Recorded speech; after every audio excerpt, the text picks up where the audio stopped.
বন্ধ বর্ডার, বাইরে পাঠানো যাচ্ছে না আলু, তাই বিক্রি নেই আলুর, সমস্যায় বাংলার কৃষকেরা। অবিলম্বে বর্ডার খোলার দাবিতে রাস্তায় আলু ঢেলে আজও আন্দোলন করল উত্তরবঙ্গের কৃষকেরা। আজ সকালে কোচবিহার জেলার মাথাভাঙার বৈরাগীহাট এলাকায় মেন রোডের উপর আলু ঢেলে পথ অবরোধ করেন প্রান্তিক চাষিরা।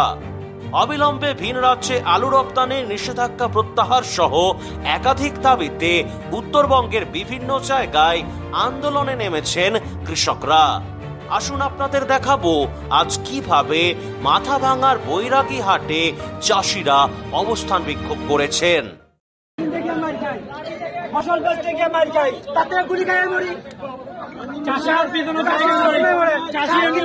গুলি খাই মরে, তার গুলি খাই মরি, গুলি করা সবাই।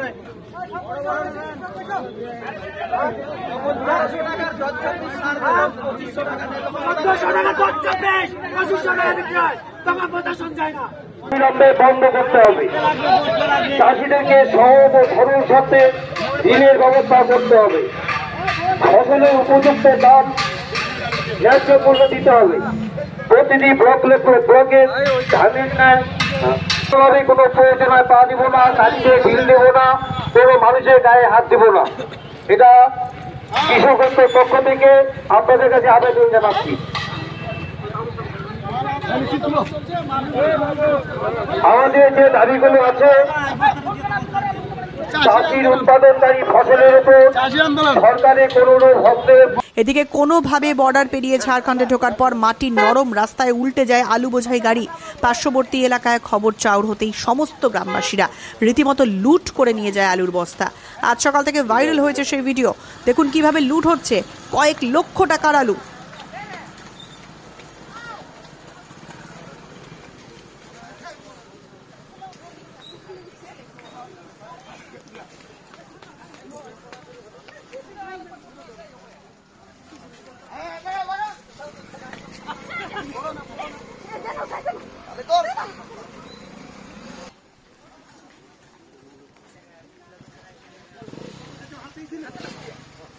আলুর সব খবর এখন একটা অ্যাপেই।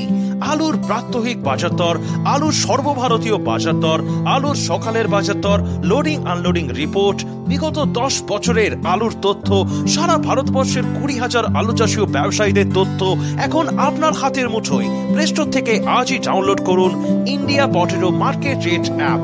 2012 সাল থেকে প্রতি মুহূর্তে আপনার সঙ্গে।